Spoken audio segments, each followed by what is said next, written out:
Maya, restless in her new city and still clinging to the thrill of freedom from her small hometown, wanted something more than parties and relationships. So when her new friends, Lina, Val, and Devon, mentioned the red house on the outskirts of the city, she played along.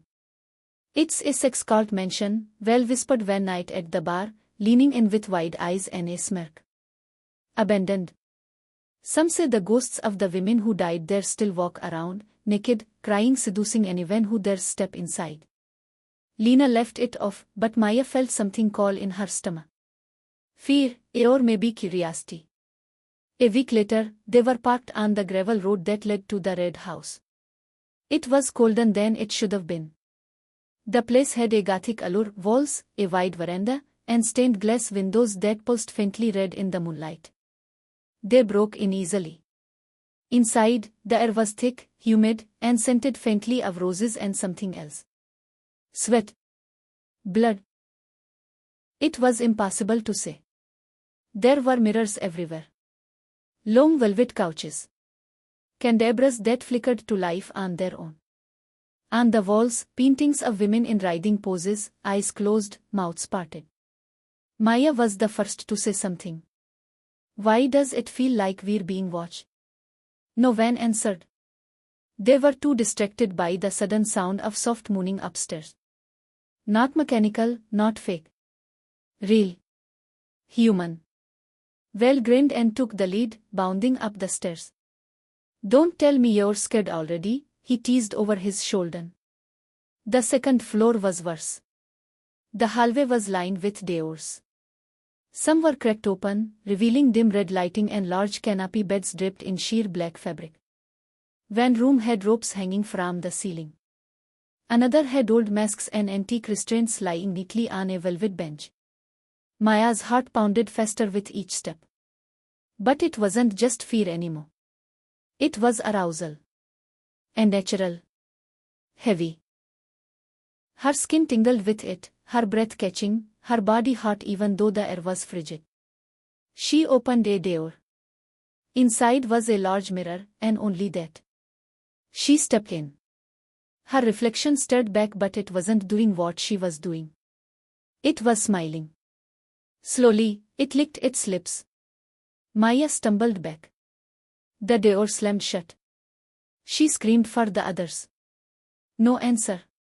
In the mirror, her reflection began to strip. But she wasn't moving. She watched, frozen, as it seduced the air, touching itself, writhing, mooning in a voice that wasn't hers, but was close enough to send chills up her spine. Behind the mirror, something moved. A pale hand pressed through the glass, followed by another. And then a face, beautiful, inhuman, with black eyes and lips stained with what looked like wine or blood. It whispered something she couldn't understand. But it felt like a spell. Suddenly, Maya was weightless. Floating. Or maybe paralyzed. Her limbs moved on their own, drawn toward the mirror as the creature stepped through, pressing its cold body against hers. "I've been waiting," it said. "Your friends already belong to the house." Downstairs, Lina's screams turned to moans.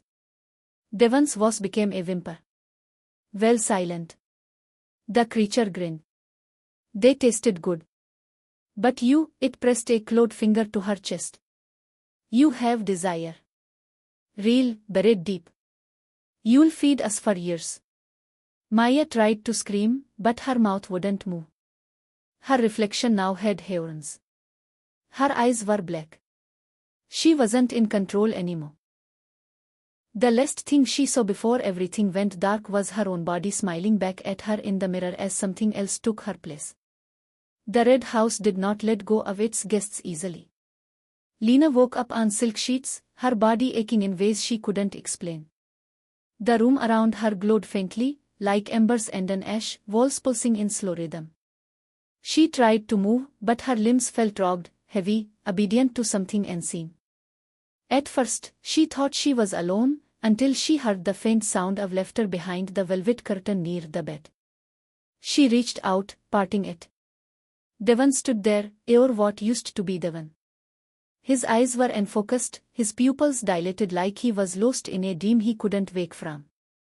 He was shirtless, covered in strange marks, bite marks, scratches, symbols drawn in what looked like lipstick or blood. And he was smiling. Lina gasped, stepping back, but something caught her wrist. Soft fingers. Cold skin. A woman emerged from the shadows. Tall, impossibly beautiful, with curves that felt exaggerated by some dark force of nature. Her eyes shimmered violet, glowing. Her lips were full, smeared in dark red. She leaned in and whispered directly into Lina's ear. "You don't remember the choice you made. But your body does." Lina wanted to scream, to run, but she couldn't. Instead, her body leaned forward, her breathing quickened, heat blooming between her thighs. This wasn't her desire, she knew that, but the house made it feel real. From behind, hands wrapped around her waist. Another woman. Or maybe it was Maya, at least, what looked like Maya. Her skin was now pale like moonlight, her hair darker, eyes inky black and endless. "You left me," Maya said softly, but it wasn't anger in her voice. It was hunger. "You ran." Lina shook her head, tears running down her cheeks. "You're not Maya." "Oh, I was. But now I'm Mo. And soon, you will be too." She felt the lips on her neck, the soft bite, not painful, almost sensual.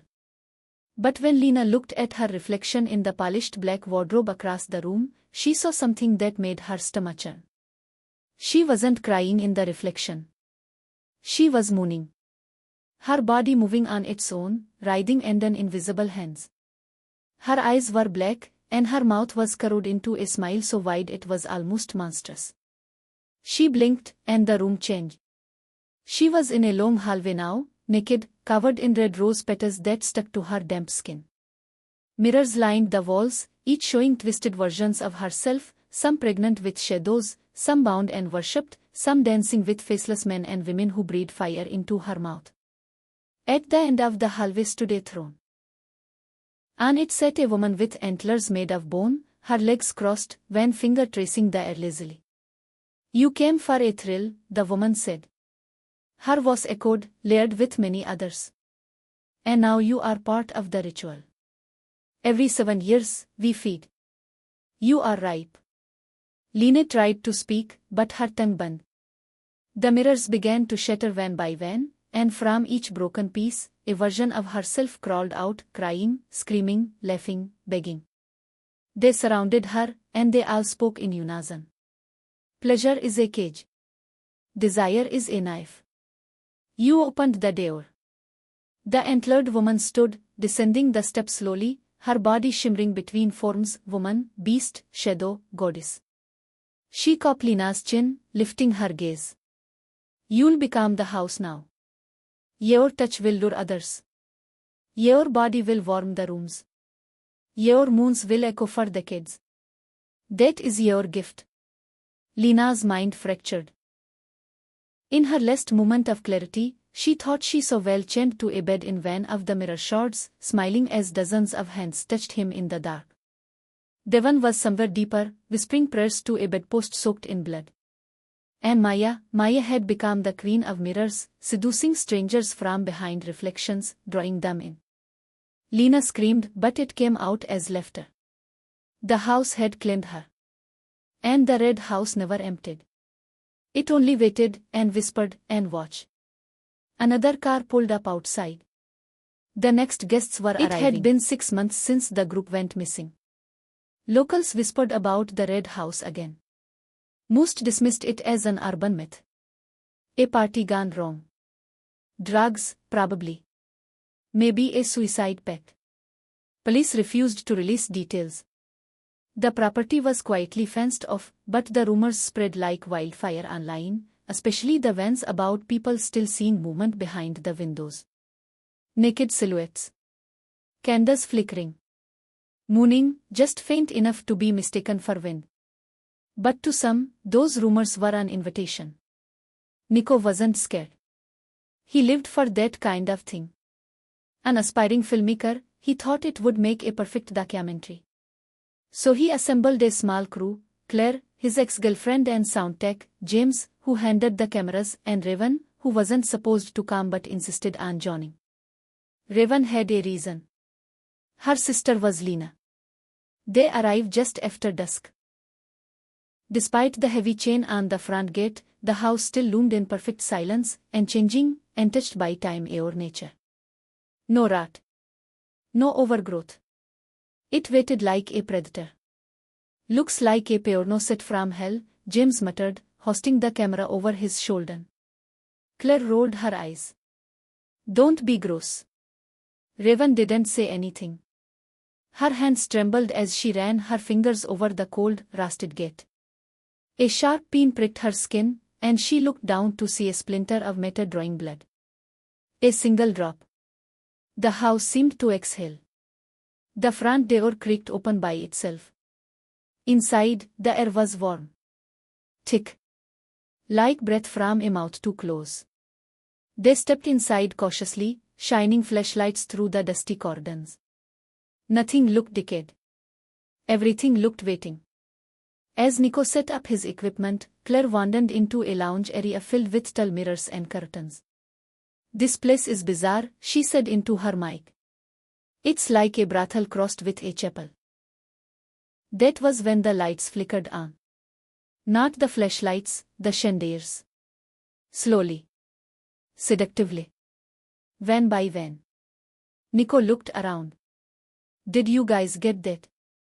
James raised the camera. Still rolling. No power line hookup, though. How the hell? Then came the music. Soft, stringed, and haunting. Something like a waltz but slower. Hungrier. From the corner of the room, one of the mirrors rippled. Raven was the first to notice. What the hell is that? She moved closer. Her reflection didn't match her movements. It stared at her, then slowly smiled. Claire backed up. Raven.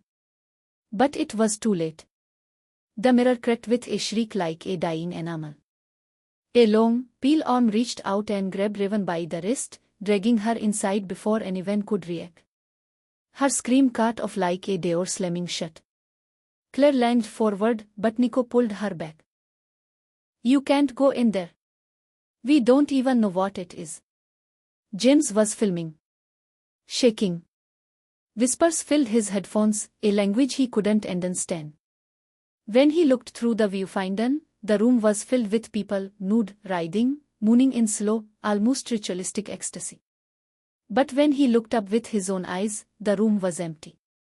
He dropped the camera. Raven found herself somewhere dark. Warm. The walls pulsed with breath. Her feet were bare, wet with something. Hands touched her, not hurting, but not kind. Caressing, pulling, guiding. She stumbled into a wide, candlelit chamber where a figure stood on a dais of black marble. It was her sister. Lina, clothed in red silk that melted off her body like smoke. Her eyes were no longer human. Her smile was too wide. But her voice was still Lina's. I missed you, she whispered.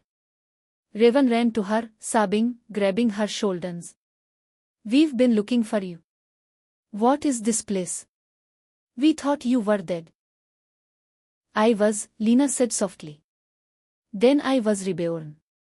The house took me, and I took it. Behind her, others emerged. Dozens. Men and women. All beautiful.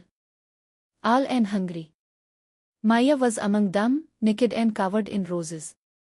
Well sat at her feet like a worshipper, blood smeared across his chest in symbols.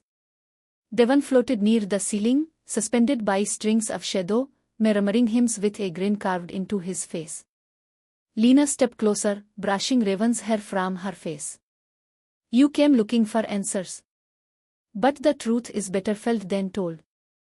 Then she kissed her. And Raven's mind cracked like glass.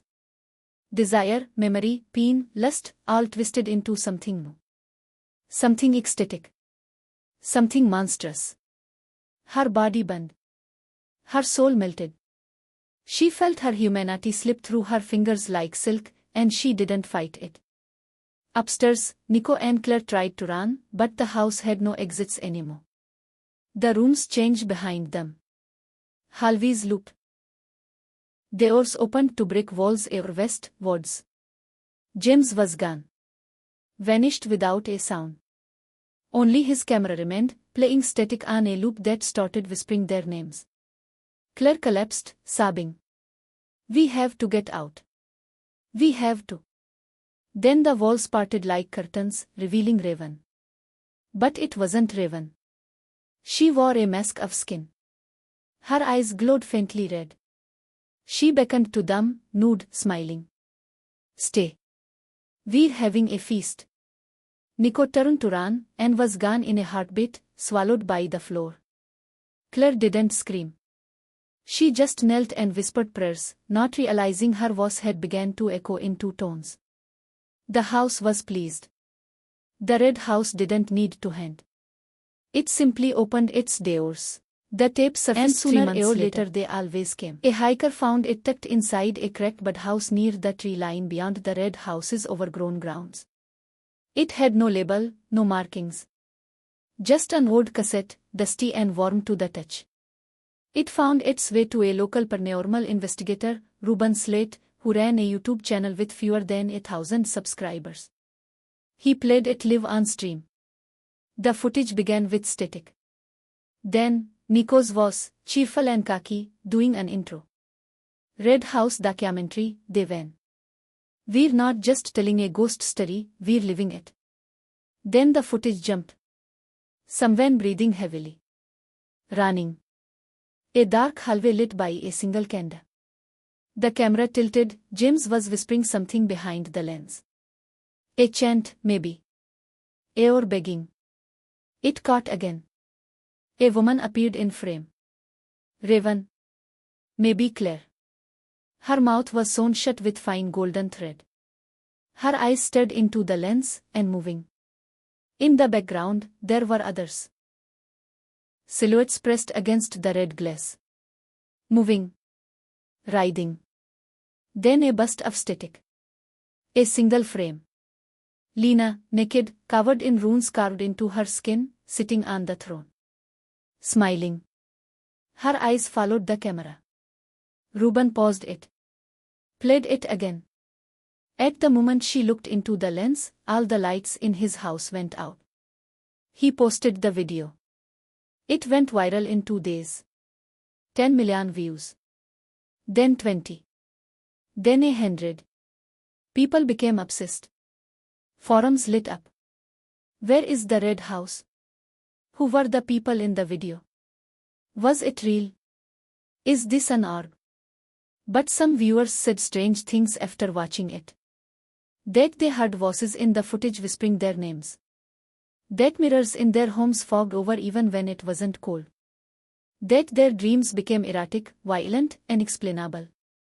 Some swore they saw Alina at night, in reflections. Smiling. Touching the glass.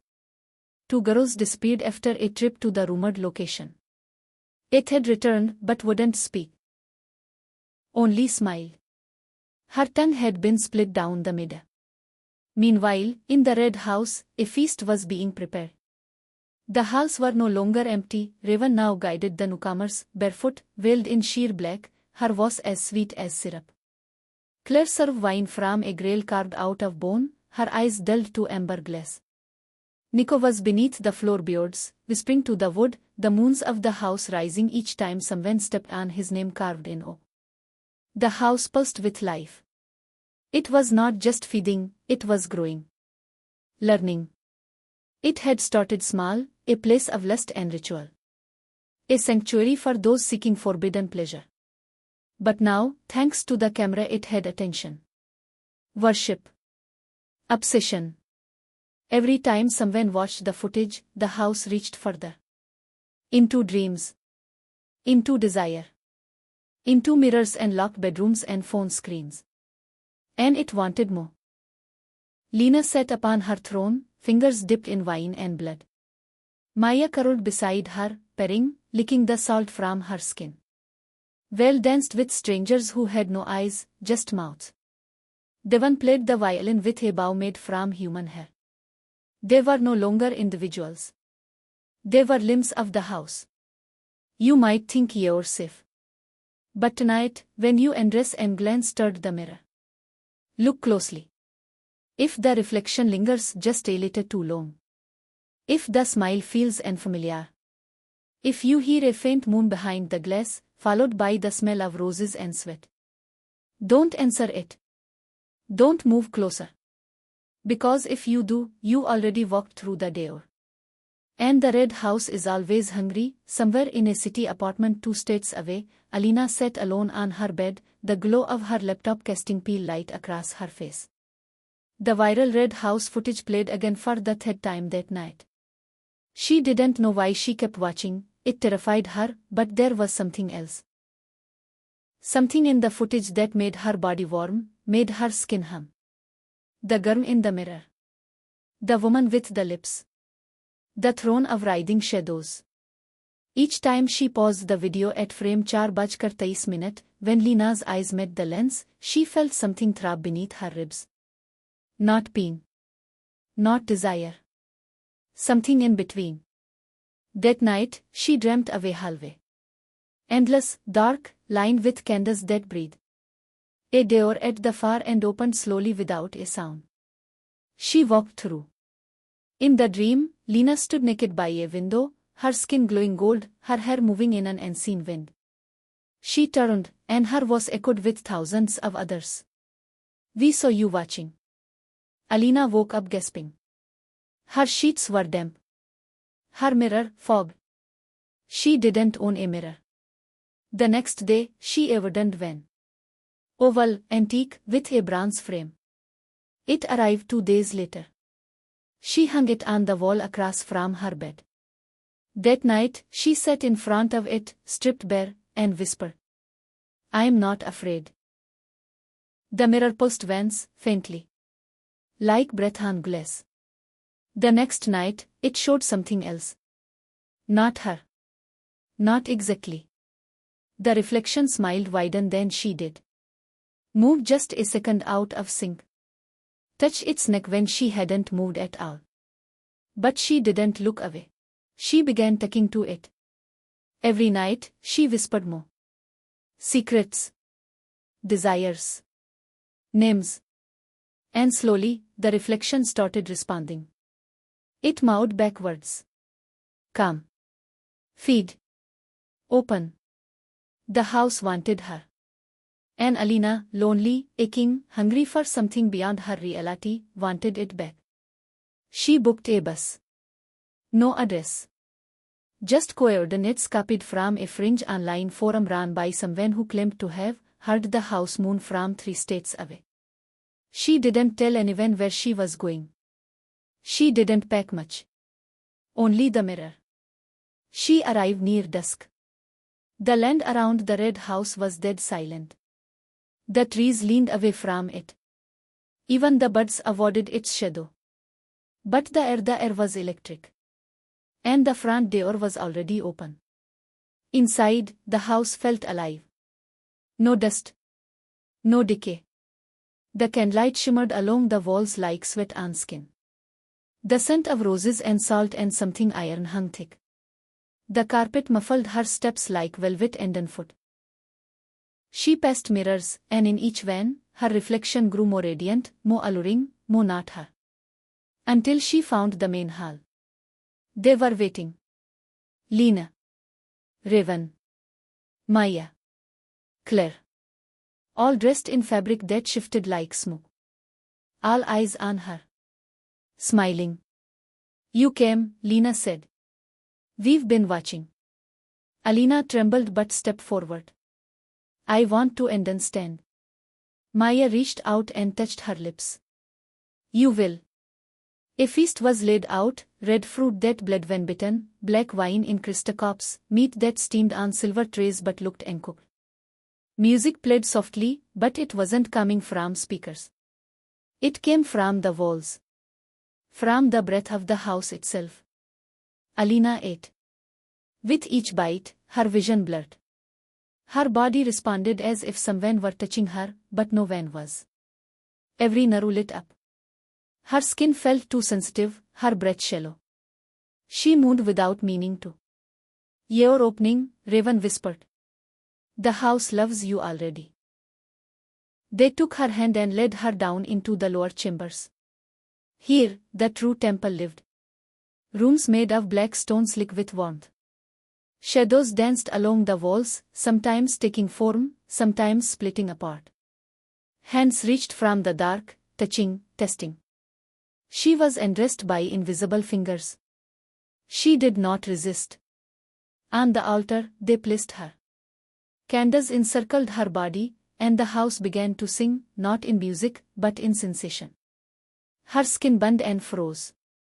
She cried and left and begged and whispered. She became something new. The mirror was brought in. The same one she'd hung across from her bed. It stood before her now, and in it, she saw herself. Change. Her eyes black and shining. Her mouth a permanent curve. Her body fluid, ethereal, more shadow than flesh. Lina appeared beside her in the glass that night. In dozens of cities, when strangers saw her reflection in bathroom mirrors. Alina Some blinked and looked again, but it was gone. Others kept staring. And the red house smiled. Because now, the mirrors were multiplying. That winter, the disappearances increased. Some were subtle. A college student never returned from a weekend retreat. A couple on a road trip sent one last photo, a blurry image outside a decaying mansion, before their accounts went silent. Others were more violent.